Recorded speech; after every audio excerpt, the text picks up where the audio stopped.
Welcome students. और कैसे आप लोग का फिजिक्स का लेक्चर चल रहा है। आप लोगों को हम पढ़ा रहे हैं electric field and electric dipole. Almost topic over हो गया है। इस टॉपिक का लास्ट जो हमको पढ़ना है ये है expression for electric field due to uniformly charge circular ring. और इसमें हमको पढ़ना है on the axis of ring. क्या पढ़ना है? On the axis of ring. ठीक है, हम लोग का नेक्स्ट टॉपिक है expression for electric field due to uniformly charge circular ring on the axis of ring. Ring आप लोग जानते होंगे। रिंग ये देखते हैं हम लोग, मान लेते हैं कि ये रिंग है। क्या है? ये रिंग है। इसी तरह का होता ना, रिंग में बीच में होल रहता है। ठीक है, तो हम मान लेते हैं कि ये रिंग है और इसके सेंटर से हमने एक लाइन पास कर दिया। ये क्या कहलाता है? इसका एक्सिस। क्या कहलाता है? ये इसका एक्सिस कहलाता है। ठीक है, ये एक यूनिफॉर्मली चार्ज रिंग है, मतलब इस रिंग के ऊपर हर तरफ चार्ज यूनिफॉर्मली डिस्ट्रीब्यूटेड है और इस चार्ज के वजह से इलेक्ट्रिक फील्ड होगा ना किसी पॉइंट पे। हाँ या ना? आपको मैंने बोला है कि बताइए बाबू, अगर इलेक्ट्रिक फील्ड पूछे तो आप क्या बोलेंगे? तो आपने बोला था कि सर आप बोलेंगे कि किसी यूनिट पॉजिटिव चार्ज को ला करके रखेंगे और उसके ऊपर जो भी फोर्स लगेगा हम उसको क्या बोलते हैं? Electric field. तो ये रिंग है। अगर मान लेते हैं इस एक्सिस पे हम कहीं पे भी एक यूनिट पॉजिटिव चार्ज ला के रख दें। क्या चार्ज रख दें? Unit positive charge. तो इस चार्ज रिंग के वजह से इसके ऊपर जो भी फोर्स लगेगा उस फोर्स को हम क्या बोलेंगे? Electric field. तो हमको यहाँ पे इस टॉपिक में पढ़ना है expression for electric field due to uniformly charge circular ring on the axis of the ring. Okay, आइए देखते हैं हम लोग।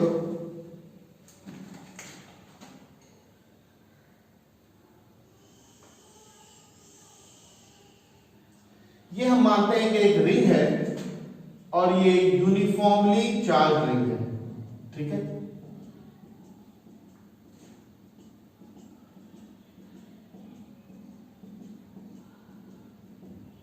मान लेते हैं कि ये पॉइंट O ये सेंटर ऑफ द रिंग, ये पॉइंट O ये क्या है? ये सेंटर ऑफ द रिंग है।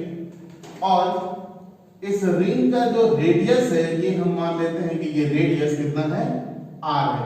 इस रिंग के रेडियस को हमने क्या बोल दिया? R बोल दिया। ठीक है, हमको बोला गया है कि इसके एक्सिस पे, तो एक्सिस किधर होगा? एक्सिस इधर ही है, इसी को एक्सिस बोलते हैं हम लोग।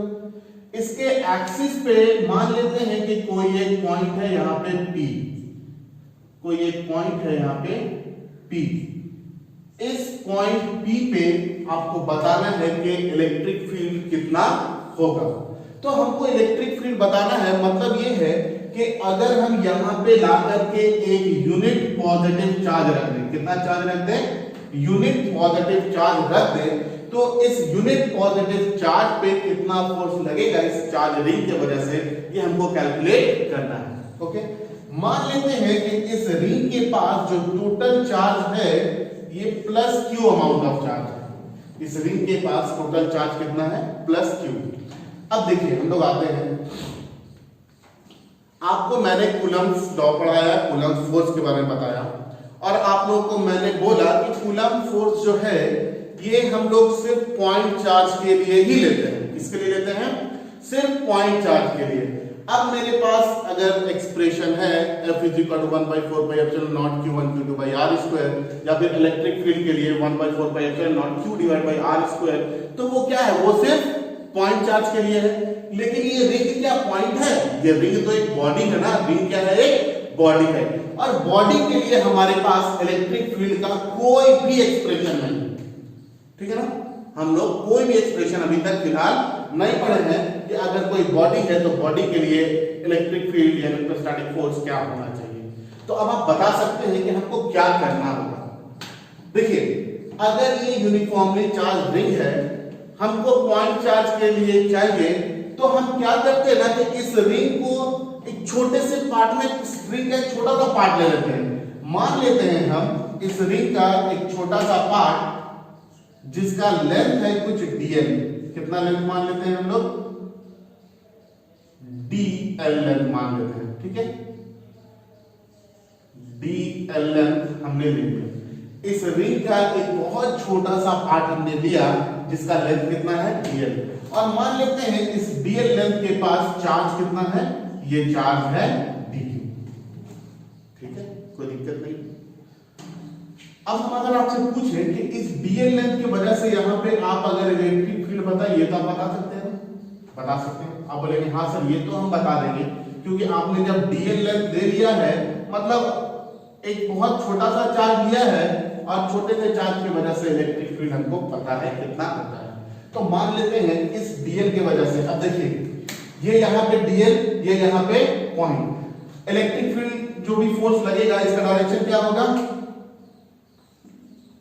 Line joining the centre of the two charge पे काम करता है ये, मतलब ये जो फोर्स होगा ये इधर किसी डायरेक्शन में काम करेगा, और इसी फोर्स को हम क्या बोलेंगे, DE, मतलब electric field due to small element dl, क्या, electric field due to small element dl, ठीक है। मान लेते हैं पॉइंट O से पॉइंट P की दूरी ये कुछ x है, कितनी है, पॉइंट O से पॉइंट P की दूरी x है, ये अगर x है, ये अगर r है, ये परपेंडिकुलर है, ये बेस है, ये परपेंडिकुलर है, तो ये क्या हो जाएगा, ये हाइपोटेन्यूज हो जाएगा, ये परपेंडिकुलर, ये बेस, ये क्या हो जाएगा, हाइपोटेन्यूज हो जाएगा, हाइपोटेन्यूज का वैल्यू कितना हो जाएगा, under root r square plus x square. कोई दिक्कत यहाँ पे, कोई दिक्कत नहीं। मान लेते हैं कि ये एंगल जो है यहाँ पे ये कितना है, थीटा है, ठीक है। अब देखिए इस लाइन को थोड़ा सा आगे बढ़ाएं, ये एंगल अगर थीटा है,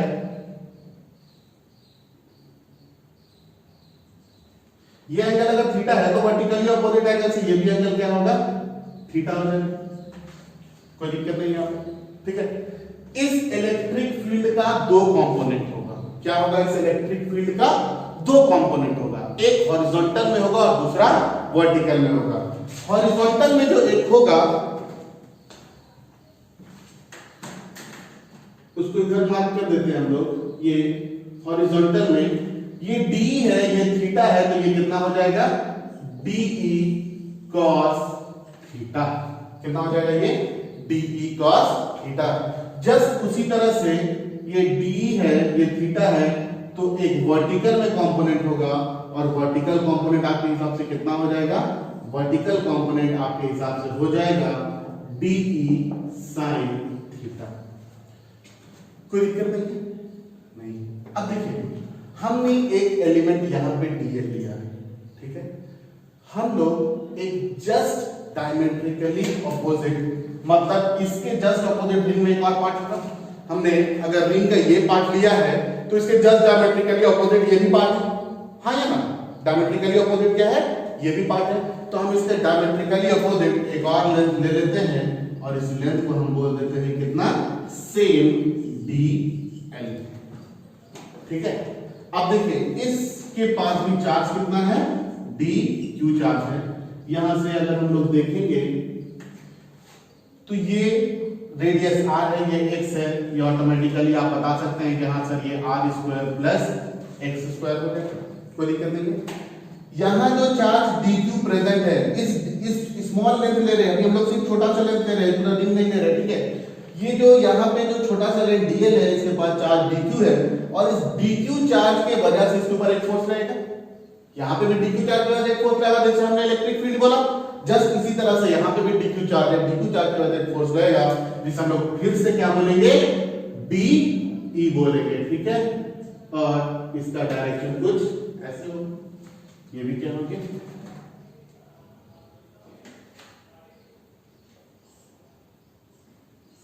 DE।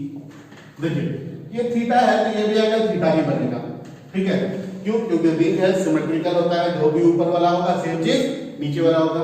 अगर ये वाला एंगल थीटा है तो सामने ये भी एंगल कितना हो जाएगा, ये एंगल अगर थीटा है तो ये सामने वाला ये भी एंगल थीटा।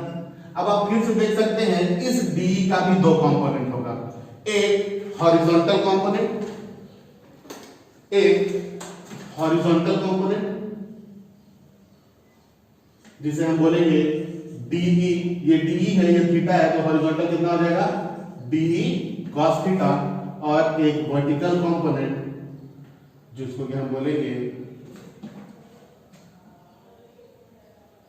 जिसको हम क्या बोलेंगे डीई sin थीटा। ठीक है, अब आप लोग देखिए यहां पे एक डी cos थीटा नीचे वाले कंपोनेंट की वजह से, एक डी cos थीटा ऊपर वाले कंपोनेंट की वजह से, तो टोटल यहां पे फोर्स कितना हो जाएगा, नेट इलेक्ट्रिक फील्ड यहां पे कितना हो जाएगा, ये हो जाएगा 2 DE cos थीटा हो जाएगा। कितना हो जाएगा ये D cos theta plus DE cos theta. ये आप लोगों को नजर नहीं आ रहा होगा, यहां पे लिख देते हैं दिस प्लस ऊपर इस कंपोनेंट की वजह से DE cos थीटा। ठीक है, चलिए D sin थीटा एक ऊपर काम कर रहा है, D sin थीटा एक नीचे काम कर रहा है। ठीक है, ये दोनों एक दूसरे को क्या करेंगे, कैंसिल आउट करेंगे। ये दोनों D sin थीटा क्या करेंगे, एक दूसरे को कैंसिल आउट कर देंगे। सिर्फ हमारे पास क्या बचेगा, net electric field D cos theta plus DE cos theta, मतलब ऊपर वाले पार्ट और नीचे वाले पार्ट रहते हैं, मतलब टोटल इलेक्ट्रिक फील्ड कितना बचेगा 2D cos थीटा। अब देखिए अगर हम इस छोटे वाले पार्ट से इलेक्ट्रिक फील्ड निकाल ले तो क्या हम पूरे रिंग से इलेक्ट्रिक फील्ड निकाल सकेंगे, है ना, निकाल सकेंगे। हमको पता है किसी भी छोटी चीज को अगर बड़ा करना है हमको क्या करते हैं, उसके लिए इंटीग्रेशन यूज करते हैं। हम लोग यहां पे क्या करेंगे, मेथड ऑफ इंटीग्रेशन को यूज करेंगे। ठीक है, ओके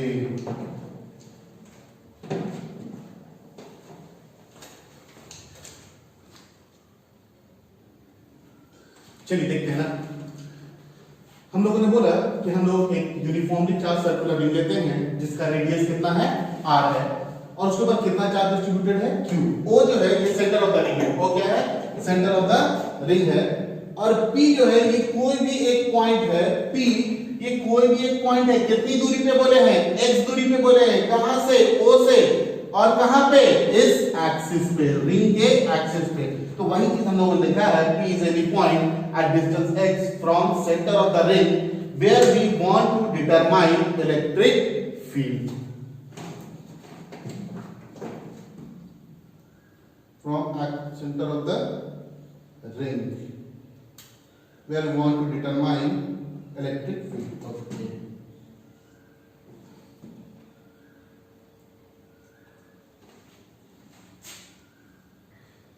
ठीक है, तो क्या बोले हम, P is any point at distance x from center of the ring where we want to determine electric field।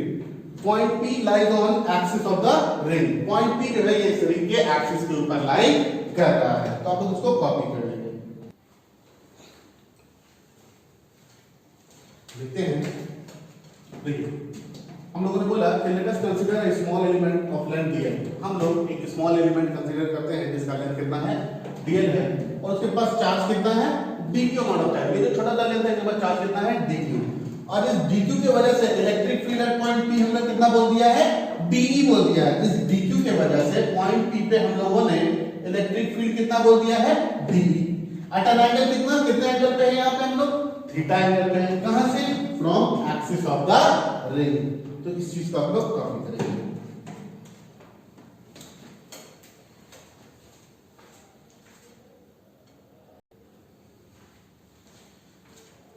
चलिए देखते हैं, देखिए ये जो DE है, इस D को हम लोगों ने दो पार्ट में डिवाइड कर दिया। तो हम आगे लिखेंगे कि DE can be resolve, DE can be resolve into component। ठीक है, जिसमें सबसे पहला होगा DE sin थीटा, जो कि क्या हो जाएगा, which will be cancelled by diametrically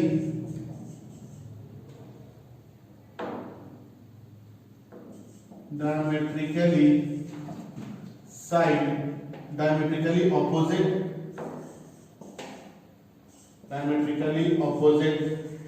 charge.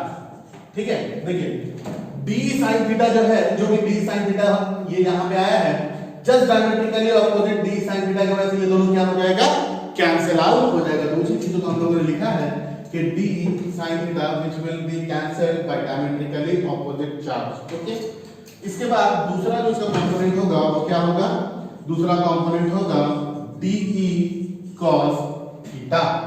ठीक है, दूसरा कंपोनेंट क्या है, de cos theta.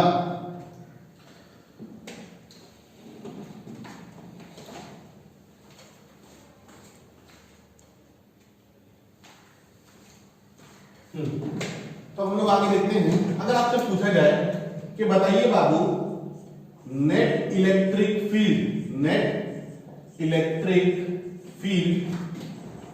Eight point P due to small elements, तो आप क्या बोलेंगे कि सर DE cos थीटा नीचे वाले की वजह से प्लस DE cos थीटा ऊपर वाले पार्ट की वजह से। ठीक है, तो नेट इलेक्ट्रिक फील्ड कितना हो जाएगा, नेट इलेक्ट्रिक फील्ड हो जाएगा DE cos थीटा। ये हमको क्या मिल जाएगा, net 2DE cos theta, net electric field हमको कितना मिल गया, 2DE cos थीटा। आइए देखते हैं आगे, इसको बोलते हैं हम लोग इक्वेशन नंबर 1। आगे बढ़ते हैं हम लोग जानते हैं, we know that electric field कितना होता है, electric field is 1/4 pi epsilon naught charge. Charge कितना है, चार्ज है dq, है ना, ये dq चार्ज की वजह से ही ना DE इलेक्ट्रिक फील्ड आया है। DE इलेक्ट्रिक फील्ड किस चार्ज की वजह से आया है, dq चार्ज की वजह से। तो हम लोगों ने चार्ज कितना लिया, dq डिवाइडेड बाय डिस्टेंस कितना है, यहां से यहां की दूरी कितनी है, √r² प्लस x²। तो √r² प्लस x² का होल स्क्वायर, ये लिखेंगे। ठीक है, आइए आगे बढ़ते हैं। ये P है, ये O है, इस पॉइंट को मान लेते हैं कुछ A बोल देते हैं। तो from triangle POA, from triangle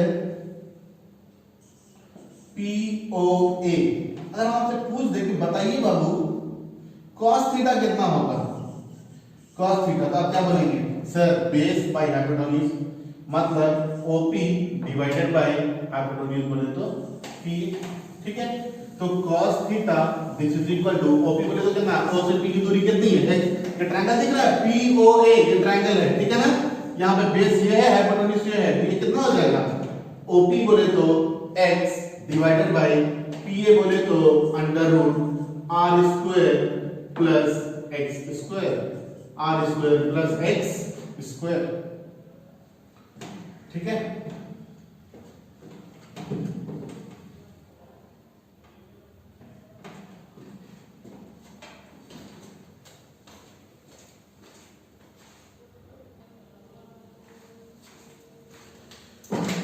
आगे हम लोग करेंगे क्या कि DE cos D का और cos थीटा का इक्वेशन नंबर 1 में पुट कर देंगे। ठीक है, putting the value of DE and cos theta in equation 1, तो हमको क्या मिल जाएगा, net electric field is equal to 2 into D के जगह क्या लिख सकते हैं, 1/4 pi epsilon naught dq divided by √r² plus x² का whole square into cos theta बोले तो कितना निकालना है हम लोग, x divided by √r² plus x²। कोई दिक्कत नहीं। तो net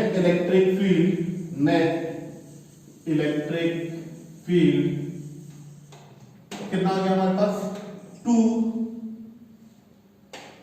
into 1/4 pi epsilon naught dq into x divided by ये रूट ये स्क्वायर कैंसिल आउट हो जाएगा, तो r पर इसका पावर 1 हो जाएगा, यहाँ पे पावर 1/2, तो इसको हम क्या लिखेंगे, r² प्लस x² का पावर 3/2। ये हम लोगों को नेट इलेक्ट्रिक फील्ड मिला किसके वजह से, ये छोटे से एलिमेंट डीएल के वजह से, ठीक है। तो अगर हमको, चलिए आगे देखते हैं हम लोग, ठीक है। देखिए अगर हम आपको बोले कि ये पूरा का पूरा रिंग का लेंथ कितना होगा, तो आप क्या बोलेंगे सर 2 पाई आर। तो 2 पाई आर लेंथ पे कितना चार्ज है, 2 चार्ज। अगर हम आपसे बोले कि बताइए 1 लेंथ पे कितना चार्ज होगा, तो आप क्या बोलेंगे sir Q divided by 2 pi R, यही बोल देंगे आप लोग, हाँ या ना। अरे 5 रुपए में 10 टॉफी दे रहा है, 1 रुपए में कितना देगा, 2 देगा, तो वही चीज हो गया यहाँ पे। अगर आपसे पूछ दे कि बताइए डीएल लेंथ पे कितना चार्ज होगा, तो आप क्या बोलेंगे sir Q DL divided by 2 pi into R, कोई दिक्कत नहीं यहाँ पे। और जो डीएल लेंथ पे चार्ज, उस चार्ज को हमने क्या बोला है, dq बोला है। देयरफॉर dq किसके बराबर हो जाएगा, q into DL divided by 2 pi R, ठीक है। अब हम करेंगे क्या, इस dq का वैल्यू उठाएंगे और यहां पे पुट करेंगे, ठीक है। इस इक्वेशन नंबर 2 में हम लोग dq की वैल्यू को क्या करेंगे, पुट करेंगे, ठीक है ना।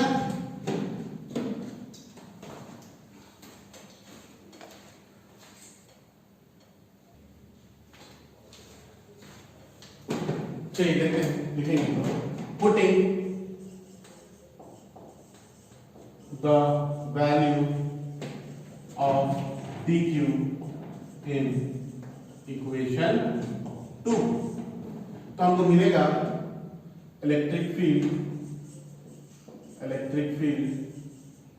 Is equal to 2 into 1 by 4 pi epsilon not x divided by are square plus x square का पावर 3/2 इंटू dq। dq के हम लोग क्या लिख सकते हैं, क्या बोले अभी, q dl divided by 2 pi r, ये लिख सकते हैं ना, q dl divided by 2 pi are.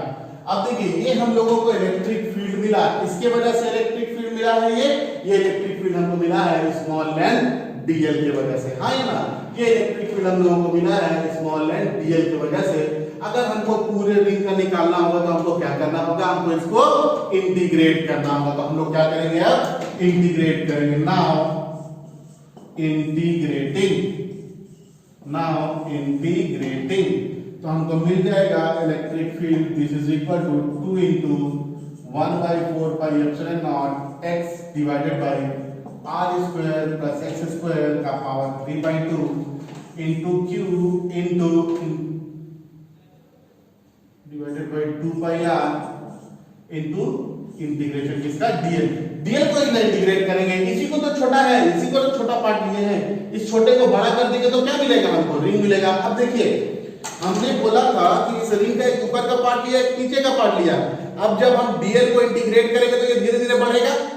Just इसी तरह से जब हम नीचे वाला लिए हैं तो डीएल को इंटीग्रेट करेंगे तो नीचे वाला ही बढ़ेगा।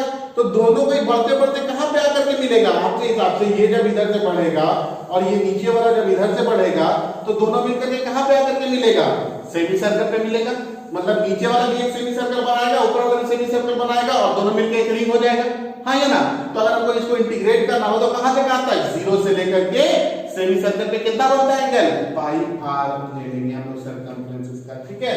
तो हम इसको इंटीग्रेट करेंगे 0 से लेकर के पाई आर। सेमी सर्कल का लेंथ कितना होता है, पाई आर होता है ना। तो हम इसको नीचे से ही बढ़ा रहे हैं और ऊपर से ही बढ़ा रहे हैं, बढ़ते बढ़ते ये कहां से आके मिलेगा, सेमी सर्कल पे मिलेगा। आइए देख लेते हैं हम लोग।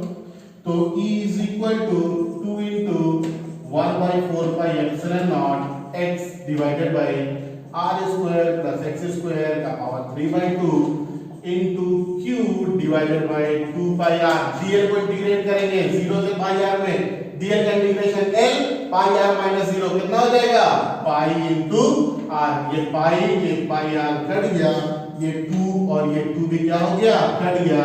इलेक्ट्रिक फील्ड कितना मिल गया हमको, 1 by 4 pi epsilon naught q into x divided by r square plus x square का पावर 3/2।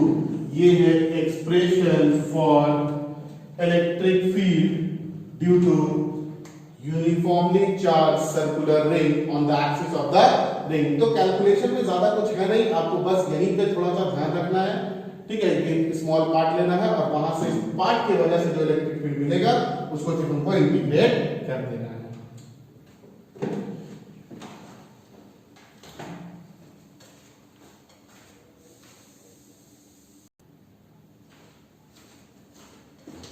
चलिए एक स्पेशल केस देखते हैं हम लोग।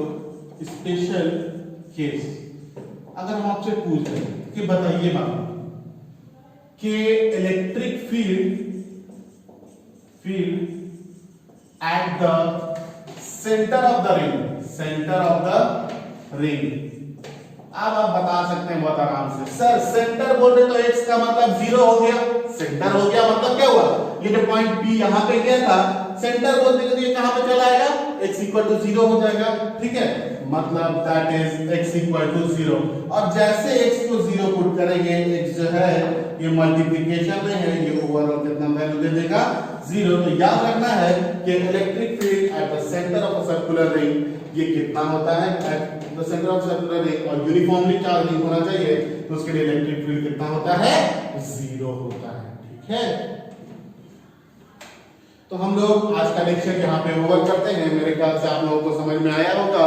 जो भी चीज समझ में नहीं आया है आप लोग प्लीज कांटेक्ट करें, व्हाट्सएप करें, मैसेज करें, ठीक है, कमेंट्स करें, लाइक करें, शेयर करें वीडियोस को अगर आपको वीडियोस अच्छे लग रहे हैं, क्योंकि हम लोग चाह रहे हैं कि इस लॉकडाउन में ज्यादा से ज्यादा बच्चों को मदद कर दी जाए ताकि वो अपने घर पे जो बैठे हैं वो पढ़ें और इस चीज का फायदा उठाएं। आपके स्कूलों को एग्जाम में क्वेश्चंस आएंगे, आपके स्कूलों में जो भी पढ़ाई होगा तो स्टार्टिंग में चैप्टर से ही चलेंगे, तो इन्हीं सब चैप्टर को ध्यान में रखते हुए आपको ये चीजें पढ़ाई जा रही हैं। तो प्लीज आप लोग पढ़ें, बी मोटिवेटेड, कोरोना से घबराए नहीं, ये कोरोना है, इससे कभी नहीं रोना है, ये जो है ठीक होगा बहुत जल्दी। Okay then, thank you, that's all for today.